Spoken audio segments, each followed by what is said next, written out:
for meeting with me today. Yeah, no problem. What's up?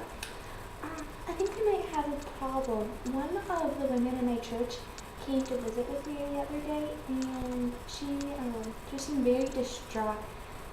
It was over some completely unrelated issues, but I think she might be suffering from domestic violence. She seemed to show symptoms of PTSD, hypervigilance. She had very low self-esteem. I could tell, and it just seemed like she couldn't make a decision or do anything without her husband. And I know her husband, and he seems like just a really amazing guy, but it still scares me that she might be suffering from domestic violence. So I was wondering if you've ever dealt with this before. Yeah, I'm so glad that you brought that to me, Sam, because it's actually a really common problem in the church and outside of the church. Wife abuse constitutes 1/4 of all reported crime, and it sends women to the hospital more than car accidents, muggings, or cancer. So it's a really widespread problem and one that needs to be addressed by the church. So if she does suffer from domestic violence, what should I do about it? I don't want to make this situation worse. Yeah, well, odds are that she very well may be. The symptoms that you've reported to me are pretty typical of victims of domestic violence. 50% of women develop a form of PTSD known as battered woman syndrome that results in hypervigilance, mood swings, inability to make choices for themselves. So I think it's actually fairly likely that the person that you know is suffering from domestic violence. In a situation like this, it's important to note that domestic violence operates on two planes, the physical and the psychological. So your first priority needs to be making sure that the woman is free from the physical aspect of the abuse. So finding a way to provide her with refuge from her abuser, making sure that he's not going to follow her or continue the abuse, that needs to be your first priority.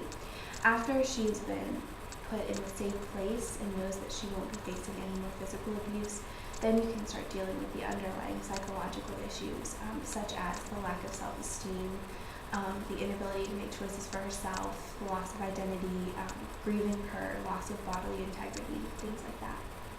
So what would I do with the issue of divorce? Because obviously scripture says that divorce is a sin, and in Ephesians 5 it talks about wives submitting to their husbands. And even, let me read it for you. I was just looking at the scripture this morning. In 1 Peter 2:20 it says, "For what credit is it when you sin and are beaten for it, you endure? But if when you do good and suffer for it, you endure, this is a gracious thing in the sight of God." So what do I do with scriptures like that in relation to helping her? Yeah, those are actually really common scriptures that the church uses in situations of abuse. And they don't actually make the situation better. They usually perpetuate the abuse and cause the victim to feel shame for what's happening to her. So what I would say as far as divorce goes is that we need to recognize that in situations of abuse, the marriage vows have already been violated.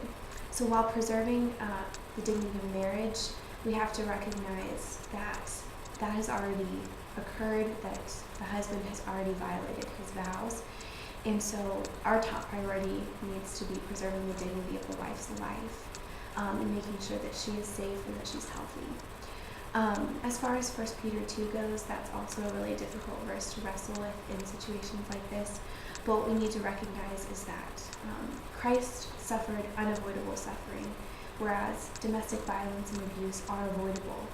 And so the Lord has the ability to sanctify abuse when we can do nothing about it, but we do have an obligation to resist and to protect ourselves in situations where we can.